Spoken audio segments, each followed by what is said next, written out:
What is agoraphobia and why do I have it? Agoraphobia used to be defined like the opposite of claustrophobia. Every single time I record, she's meowing at me.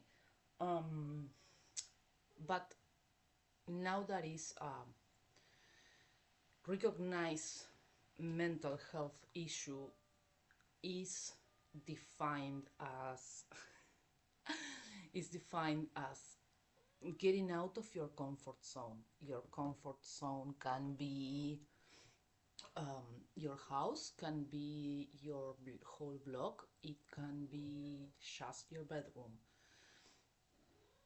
It doesn't, like, a lot of people tell me, like, oh, we can go to this park, there's no one there, or we can go to a place where there are people. And both extremes are really triggering for me. When there's no one around, I feel like I won't be able to get help.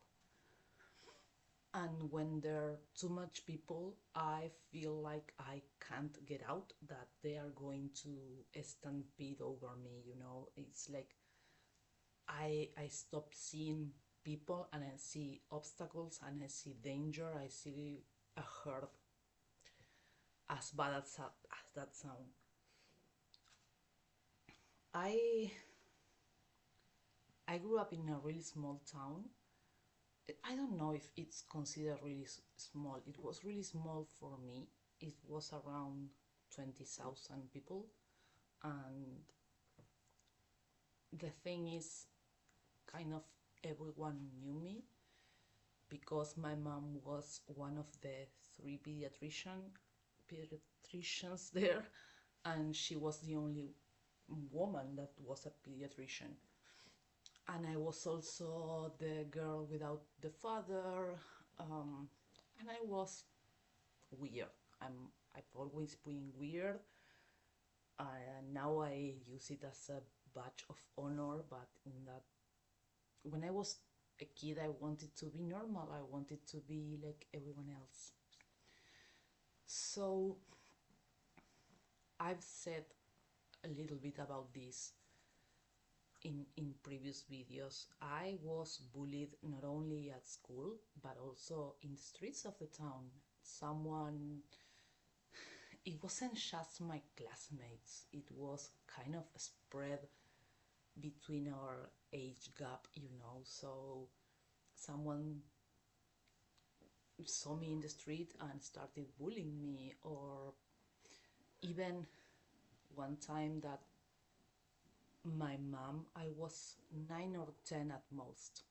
My mom was taking a nap. It was a Saturday or Sunday, and the doorbell rang, and there were all my classmates in a birthday party, and they had gone to my house to tell me I was the only one that wasn't invited. They laugh at me. I can't remember what they say. It's like I have this image in my mind of their faces smiling and laughing at me. And my mom's bedroom was um, the window from her bedroom was facing the sidewalk, and she listened everything. She heard everything, and then she scolded me. But I felt like my home was still safe because I could close the door, and the door was solid wood. Like I could hide behind that. That was the first time I thought about killing myself, about what was the point of me existing. But all of that is for another time. Aside from the bullying in the street, I also, like, there was a grocery shop um, right around the corner of my house, and there was this man that everyone like brush off because he was crazy. He actually was disabled. He had some um, diminished capacity intellectually, but he molested young girls, and I was one of them. And I hated getting out of my home and running into him, and sometimes I would take longer walks just to not cross path with him. But that also meant I might encounter someone else that would bully me. Though that kind of stuff started making me feel like I wasn't safe outside. Then, like, I remember one time that I was already a teenager. I was 16 or 17, and I was just taking a bike ride with a friend, and I have endometriosis too, and my ovaries were cramping really bad, and I fell on the side of the street, and I lay there. My friend left me there and went to my home and wake up my mom. It was again nap time. So my mom went to pick up me in her car, and she told me really nasty things because I wake her up, and how could I get out and not being able to get back alone. And that was something that happened a lot with my mom. A lot of times I needed her because, like, I tried not to need her at all, but sometimes my body or my health made me need her, and it was worse. It made me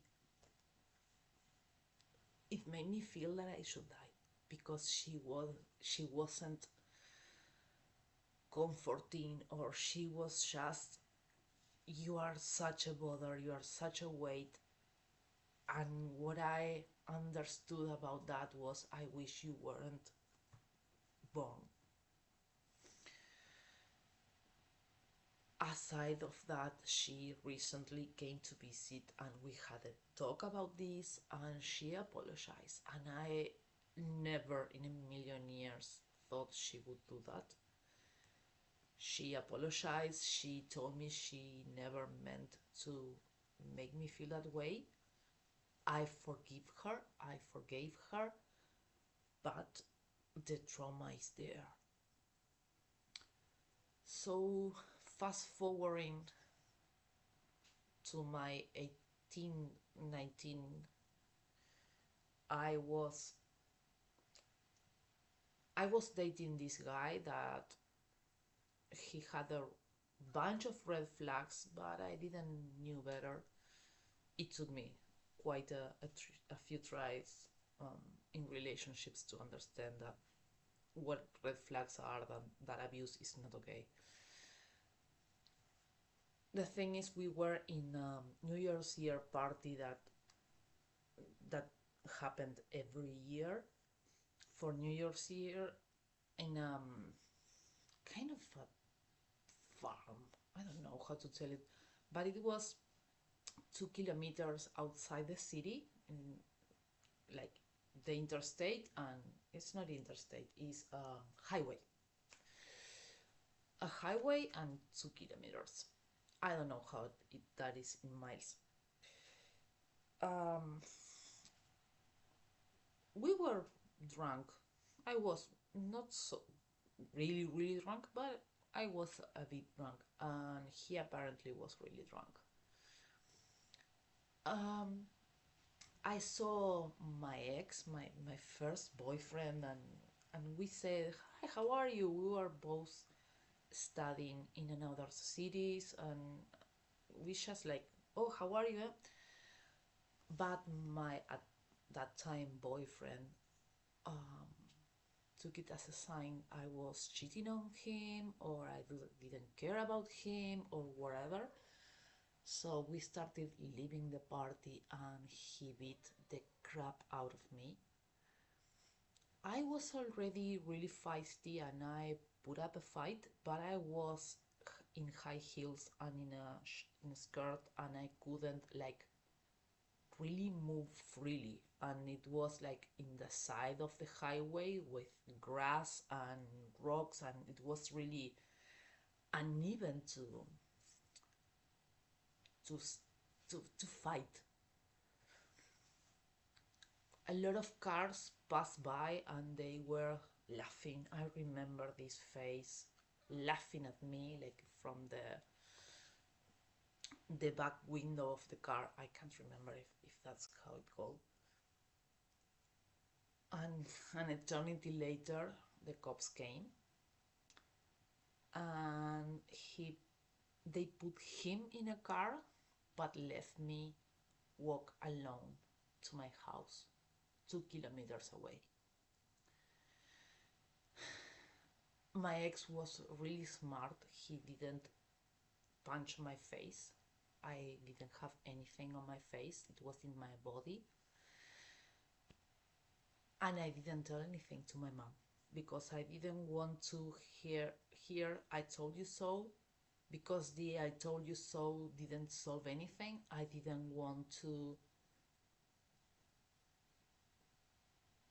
deal with the burden and the guilt and the shame of her telling me I told you so.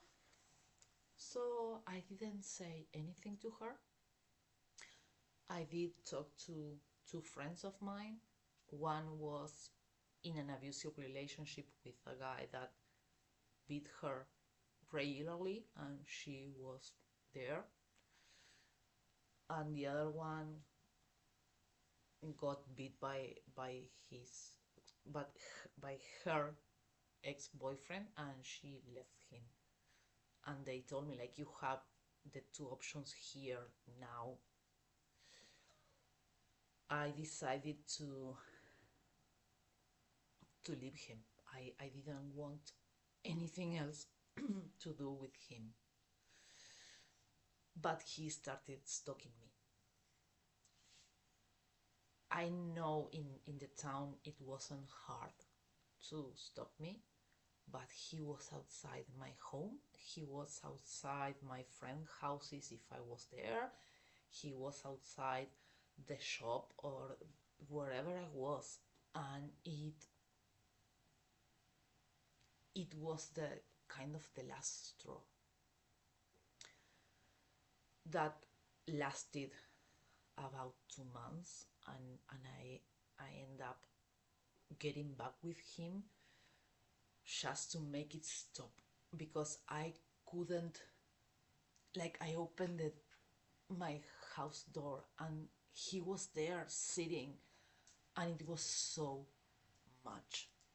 And this was the year 2000. There wasn't internet, there wasn't cell phones, so he stalked me in person all the time, and I'm really grateful there wasn't like WhatsApp or social media, because I would have lost my mind completely. So I went back with him beginning of March, and 10 days later I went back to Buenos Aires, where I was going to university, and I was able to leave him over the phone. A friend of his called me telling me he was threatening to kill himself if I left him, and I don't know. I think my spirit guides, my angels, told me what to say, because I've never like I've never heard of that situation before, and I told him like, tell him to go ahead. I can't live in fear. I can't live being beaten, if that's the only thing that makes him live. Between him and me, I choose me, and I chose myself. And of course, he didn't kill himself. He was just trying to manipulate me. So that year, I went back a few times to visit my mom, and because I was homesick, and I stayed clear of the streets because I knew he would be there. I went everywhere with my mom. I didn't want to visit anyone. People could would come to my home, but I won't expose myself to being stalked again.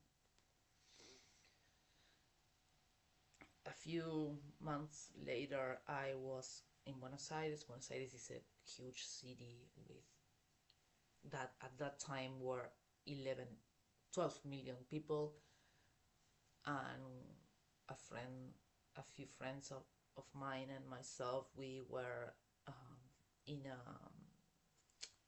a shop, and this guy with a revolver, which is really uncommon in Argentina to have guns, entered to rob the place.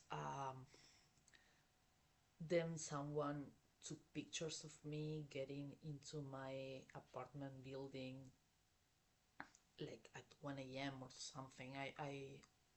I got out of university at 11 p.m. at night, so 1 a.m. in the morning, when everything like dark and no one in the street, I saw the flash of pictures being taken of me. There were three guys in a car. I don't think they were waiting for me. I think they were there to just take picture of anyone that they might be interested in. And I was 19, and that experience made me not being able to go outside again, because I thought that I was safe in Buenos Aires, that my bullies weren't there, that my ex wasn't there, that the stalking had ended, and there were more shitty people. So that started my agoraphobia. That's why I have agoraphobia.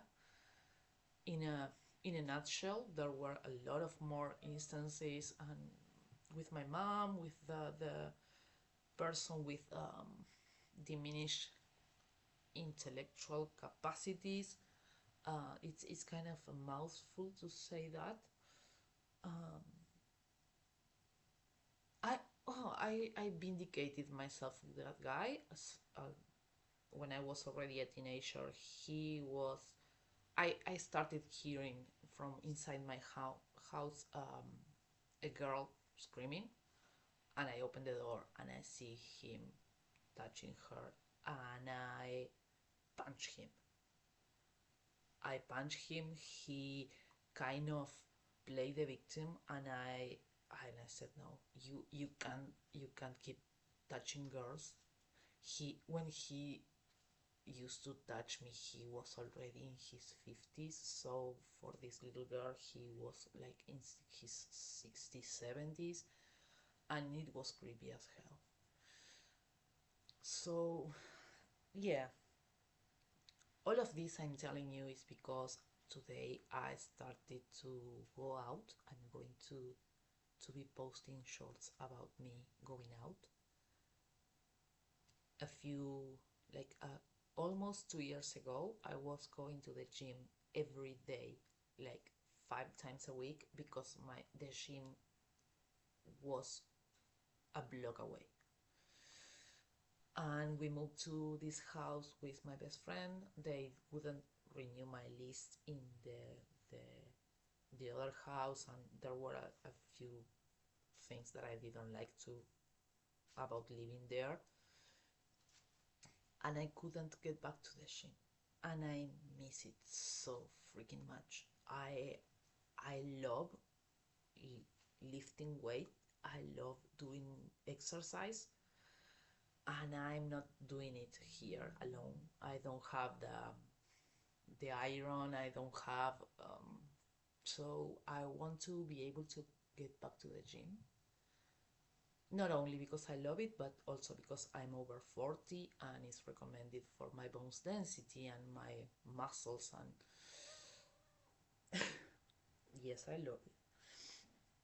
So I started doing that today, and I wanted to share about what is agoraphobia. I didn't talk much about what is agoraphobia, but yeah, you get the picture. Is that sense of panic and completely losing your safe your sense of safe and of security because you are outside and it doesn't matter if there are a lot of people or there's no one there. It feels like you are going something awful is going to happen to you, and I want to overcome that because I want to be free. I want to be able to go to the gym. I want to be able to go to the park. I want to be able to get out. So yeah, um, as always, please subscribe, comment, like, share. Please feed the algorithm gods with tributes for for my channel to grow. Um, See you next week. I hope you enjoy my. I don't know if enjoy is the right word, but I hope my video let you understand a little bit about what is agoraphobia and my CTPSD. I love you. Take care of yourself. Love yourself.